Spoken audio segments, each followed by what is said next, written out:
Isa sa magandang klaseng sasakyan sa Pilipinas lalo na kung naghahanap ka ng pang-porma, pang-adventure, pang-galaw, pang-business type na sasakyan ay ang pickup truck.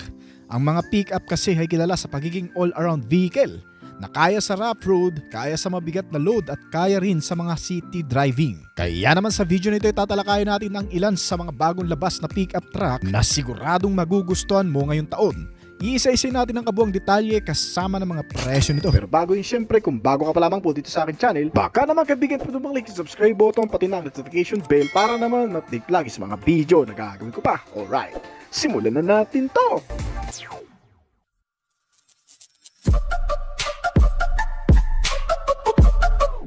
Ang una sa listahan natin ay ang Honda Rigid Line, ay isang pickup truck na talaga namang kakaiba sa klase nito. Ito ay isang mid-size pickup na hindi lang pang trabaho kundi pang adventure, panggala at pang family trips din. Sa ilalim ng hood nito ay may 3.5 liter V6 engine na kayang maglabas ng 280 horsepower at 262 Nm ng torque na pinapagana ng 9-speed automatic transmission at IVT M4 all-wheel drive system na para sa mas matatag na pag-andar kahit sa mababato o madudulas na klase ng kalsada. At ito rin ang truck na may malakas na performance pero hindi nakakapos sa everyday driving. Ang Rigid Line ay may duwa sa 5 tao. May 9-inch touchscreen display na may wireless Apple CarPlay at Android Auto na nagpapadali ng navigation at entertainment habang nasa biyahe. May mga dagdag rin na safety features ito tulad ng blind spot information system, rear cross traffic monitor at Honda Sensing suit na tumutulong sa pag-aalerto at pag-assist sa driver para sa mas ligtas na pagmamaneho. Sa performance, kaya nitong mag-tow ng hanggang sa 5,000 pounds. Sapat para sa maraming trailer at gear. Habang may decent fuel economy din sa city at highway, itong pickup truck ng Honda, ang 2026 RTL Trail Sport at Black Edition na may mga unique styling at features maasahan pero puno rin ng tech at comfort features na perfect sa araw-araw na lakad mo, weekend trips o kahit mahahabang biyahe sa labas ng lungsod o rush. Sa kasalukuyan, ang Honda Rigid Line ay hindi pa available sa Pilipinas na nagkakahalaga sa estimated price na 2.3 million pesos. New Nissan Frontier, ang bagong mid-size pickup truck na ginawa para sa anumang lakad, trabaho at adventure. Isang sasakyan na hindi lang basta matibay pero kayang harapin ang hamon ng kalsada at ang off-road condition. Sa ilalim ng hood nito, mayroong 3.8 liter V6 engine na kayang gumawa ng 310 horsepower at hanggang sa 282 Nm ng torque na sapat para sa malalaking gawa at mabibigat na paghila o trabaho. Kaya nitong mag-tow ng hanggang sa 7,150 pounds na bigat at may payload na hanggang sa mahigit 900 kg para sa negosyo at anumang business. Ang powertrain na ito ay konektado sa isang 9-speed automatic transmission para sa smooth na shifting sa anumang terrain na paggagamitan. Hindi lang basta lakas, meron din itong bagong style. Ang 2025 Frontier ay may bagong front grille at bumper design na mas modern ang dating. May kulay gaya ng afterburn orange para mas stand out sa kalsada. At syempre, available ang crew cab long bed para sa dagdag space sa likod at mas malaking utility sa hauling at towing. Pagdating naman sa interior, updated rin ang cabin nito. May standard tilt at telescopic steering wheel para sa perfect na driving position. Ang infotainment system ay maaari ngayong may 8-inch o malaking 12.3-inch touchscreen ng sukat. Kasama ang wireless Apple CarPlay at Android Auto para connected ang entertainment sa bawat biyahe mo. Sa larangan naman ng safety, hindi rin magpapahuli itong bagong Frontier. Kasama sa standard tech ang automatic emergency braking nito na may pedestrian detection, lane departure warning, blind spot warning at rear cross traffic alert. Lahat ng ito ay parte ng Nissan Safety Shield na may 360-degree camera para alalayan ka sa bawat sakay. Kung gusto mo ng mas malupit na adventure, meron din itong Pro 4X variant na may built-in shock na ginagamit. Ang all-terrain tires nito ay mas maganda rin kung sa mga off-road condition mo idadaan at kasama ang electronic locking rear differential nito para makasakay kahit sa putik, bato o trail. Perfect ito sa mga gusto i-explore ang likas na ganda ng bansa o kaya sa malalayo o mas masusukal na lugar. Itong bagong Nissan Frontier ay nakakuha ng power style at tech na umaayon sa iyong lifestyle. Mula sa araw-araw na driving hanggang sa malalaking gawa at weekend getaway, Ito ang strong, dependable pick-up na handang sumabay sa lahat ng plano mo. Wala pa sa Pilipinas itong bagong Frontier o Nissan Navara. Pero ang presyo nito ay nagre-range mula sa 1.8 million hanggang 2 million pesos. New Isuzu D-Max EV 2026 model ay isang full electric pick-up na ipinakilala ng Isuzu bilang bagong yugto ng matibay at eco-friendly na truck. Ito ang unang seryeng produksyon na electric pick-up mula sa brand na kilala sa pagiging maaasahan, matibay, practical at fuel efficient. Ang disenyo nito ay may pagka-classic ang dating pero medyo rugged at matatag ang build. May mga stable na electric touches tulad ng naka-highlight na EV badging at sleek front grille na mas streamline dahil hindi na ito kailangan ng malaking cooling opening para sa makina. Pinapagana itong Isuzu EV pick-up ng dual electric motors, isa sa harapan at isa sa likod, kaya may full-time na 4-wheel drive capability na parang diesel version.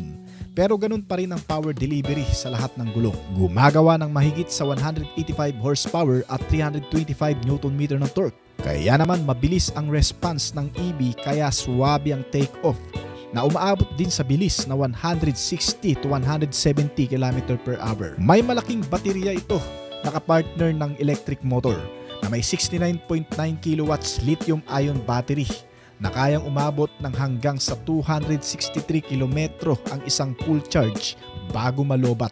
Na kung ilalarawan natin, kaya nitong libutin ang buong kamay nilaan ng 5 beses. Mabilis rin namang i-charge ito o ma-full charge. Sa loob lamang ng 1 oras ay kaya na nitong umandar sa full charge na battery pack. Well, pagdating naman sa towing at payload capacity, medyo nag-aalangan ng marami dahil ang karamihan sa mga electric car ay mahihina humatak ng mabibigat. Pero hindi yan sa bagong pickup na to. Dahil itong bagong Isuzu D-Max EV ay kayang bumuhat ng hanggang sa 1,000 kg na bigat. Kaya ring humila ng mahigit sa 3,500 kg na bigat o isang malaking sasakyan. May ground clearance ito na 210 mm at water wading depth na 600 mm kaya pwede rin sa mga bahaing lugar. Pagdating sa interior, ang loob nitong bagong EV D-Max ay halos kapareho ng diesel D-Max. Pero meron nga lang itong kaunting modern upgrades kumpara sa ordinaryong D-Max. Merong 9-inch touchscreen infotainment system na may Apple CarPlay at Android Auto. May 7-inch digital instrument cluster at may dual zone climate control na sa aircon system. May heated front seat din ito sa high trims at multi-level regenerative braking at eco mode para mas matagal ang range. Ibig sabihin, natcha-charge din ng kaunti ang baterya nito sa mga pagpipreno. Kaya naman ang 263 na battery range capacity nito ay kaya pang humaba o tumagal dahil sa kusang pagcha-charge nito sa mga regenerative braking. Pagdating sa safety features, nilagyan rin itong bagong EV pickup ng anti-lock braking system, electronic brake force distribution, stability control, traction control, hill descent at hill start assist. Meron itong advanced safety sense suit na mayroong autonomous emergency braking na automatic ang pagpreno kapag may mga panganib sa harap o mga biglang mababangga. May forward collision warning din ito, blind spot monitoring, lane departure warning at rear cross traffic alert. Nilagyan rin ito ng 360-degree camera at sensors, mga emergency stop signal, may ISO fixed charge anchor at seatbelt warning na nagbibigay proteksyon sa lahat ng mga pasahero nito. Ginagawa pa lamang ito sa Thailand. Dito nagsimula ang mass production ng Isuzu D-Max EV bago ito ipadala sa iba't ibang bansa. Pero sa kasalukuyan, ito ay inaasahan pa rin na makarating sa Pilipinas sa hinaharap.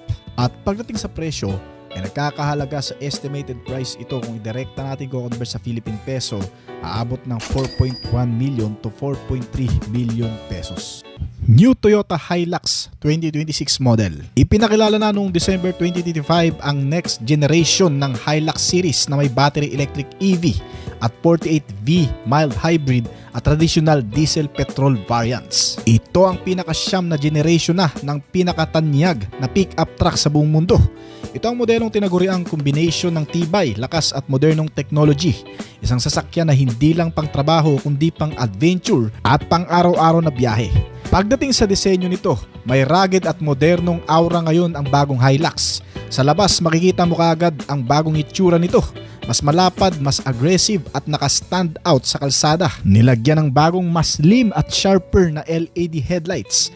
May mas malapad at mas commanding na grille at may solid at muscular na body lines. Kasama sa pagbabago nito ang na-redesign na bumpers at integrated rear step para sa mas madaling mag-access sa cargo bed, lalo na kung may mga ilalagay kang gamit. Pagdating sa interior comfort nito, pagpasok sa loob ay mapapansin mo na agad ang malaking pagbabago nito.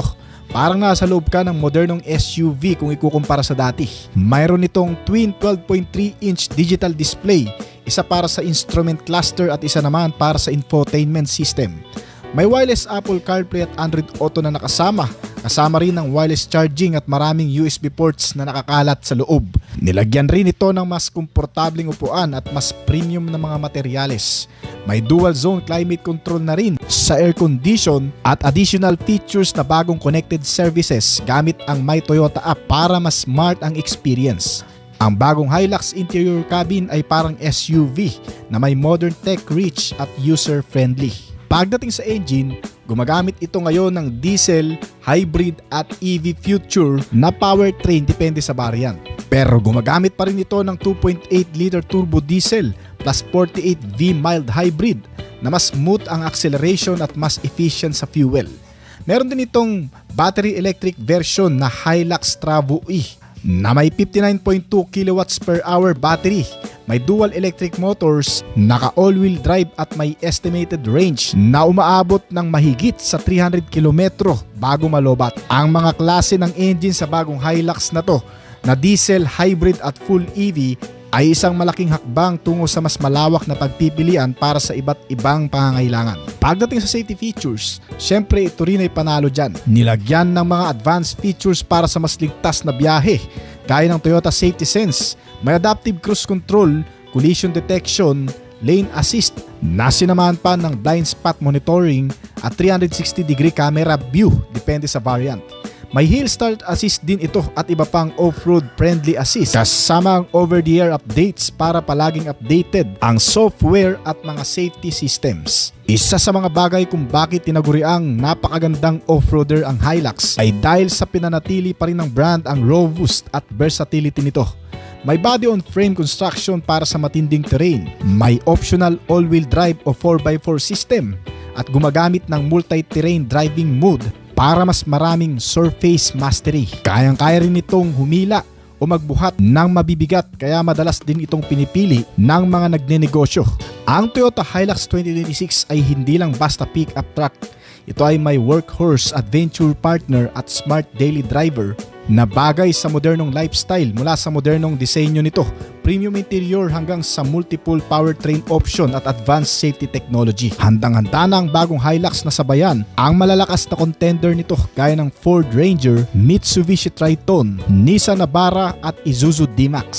Sa estimated price nito, mula 891,000 hanggang 2.5 million pesos. New Raider RD6.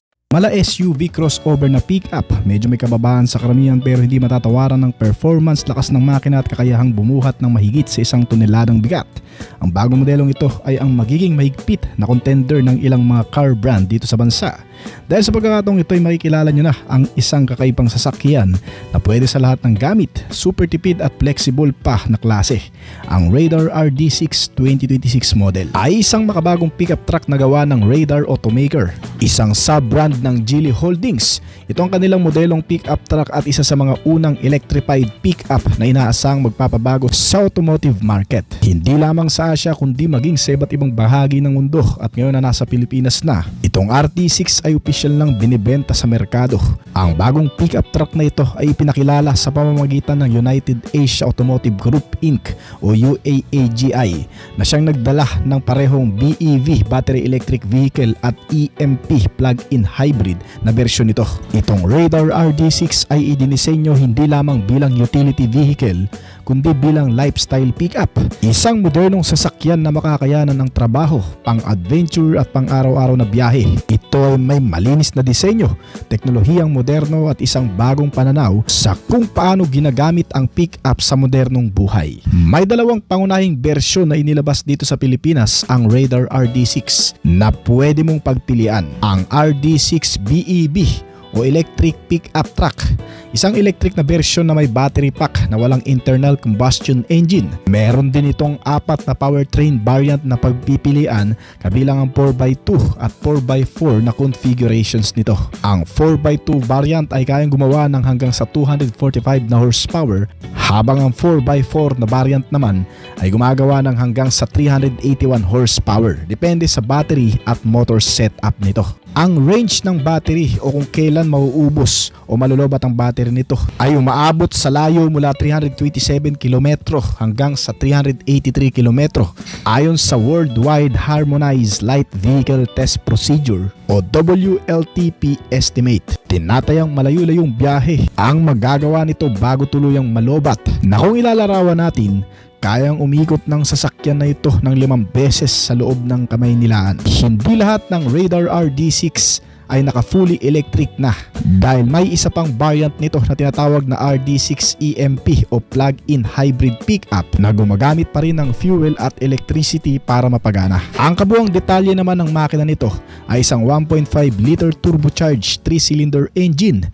May 2 electric motor sa front and rear na kung pagsasamahin ng lakas ay makakagawa ng maximum power output mula 463 horsepower hanggang sa 659 Nm ng torque. At standard na sa hybrid variant nito ang all-wheel drive train. Isa sa magandang features ng modelong ito ay pwede mong paganahin gamit lang ang electricity power na kayang umabot sa humigit kumulang 82 km. Pero ang kabuuang range kung pagsasamahin ang gasolina plus electric setup ay umaabot ng mahigit sa 1,000 km. Itong Radar RD6 ay may mga standout features din, gaya ng 14.6-inch touchscreen na may Apple CarPlay at smartphone connectivity. Nilagyan rin ng pickup truck na ito ng adaptive cruise control na may stop and go at panoramic sunroof para sa mas cool at modernong ambience sa interior. May kasamang dual zone climate control system na nagpapabuti ng interior temperature at nagbibigay ng kanya-kanyang preference sa bawat pasahero. Gumagamit rin itong Radar RD6 ng mga Advanced Driver Assistance Features o ADAS Level 2 na mas advanced kumpara sa marami, dahil sinamahan ito ng 540-degree camera system na kung saan daig nito ang mga naka 360-degree camera, dahil kaya nitong silipin ang ilalim at ang taas nitong sasakyan. Sinamahan pa ito ng collision warning, lane keeping assist at iba pang makabagong safety features para sa ligtas at mas kampanteng biyahe sa pang-araw-araw. Gumagamit rin ng modelong ito ng mga bagong technology para sa pagpapabuti ng comfort. Ang Radar RD6 ay may mga modernong features na karaniwang makikita sa mga premium na sasakyan. Pagdating sa performance at handling, gaya ng marami, ito'y kaya ring dumaan sa mahihirap na terrain gamit ang independent suspension sa front at multi-link sa likod na nagbibigay ng mas komportableng biyahe kaysa sa maraming traditional na body-on-frame pickups. Ang sasakyan na ito ay gumagamit kasi ng monocoque chassis frame, isang modernong steel body-on-frame construction na nagbibigay ng magandang rigidity, balance at handling ng sasakyan. Ito rin ay mas magaang kumpara sa mga traditional na body-on-frame chassis, kaya mas matipid rin ang mga sasakyan na gumagamit ng monocoque chassis gaya nito. May 8 speaker din itong pickup trucks kasama ang maraming airbag sa interior na proteksyon ng mga pasahero.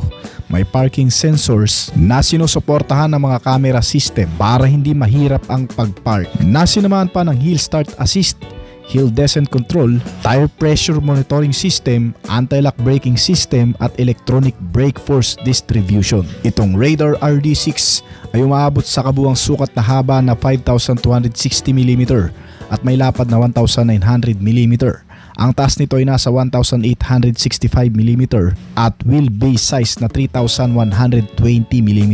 Ang payload capacity nito ay nasa 1,160 kg. Hindi rin masasabing sirain ang mga electric vehicle gaya nito, lalo na sa mga bahaing lugar, dahil mataas din ang water wading depth nitong pickup truck na RD6 na may sukat na 815 mm. Kaya pa rin itong makipagsapalaran sa mga binabahang lugar sa Maynila o sa matutubig na daan. Umaabot sa kabuang bilis ang nagagawa nito mula 160 to 165 km per hour. Available na mula pa nung nakarang taon ang Radar RD6 fully electric na nagkakahalaga mula 1,358,000 hanggang 1,698,000 pesos.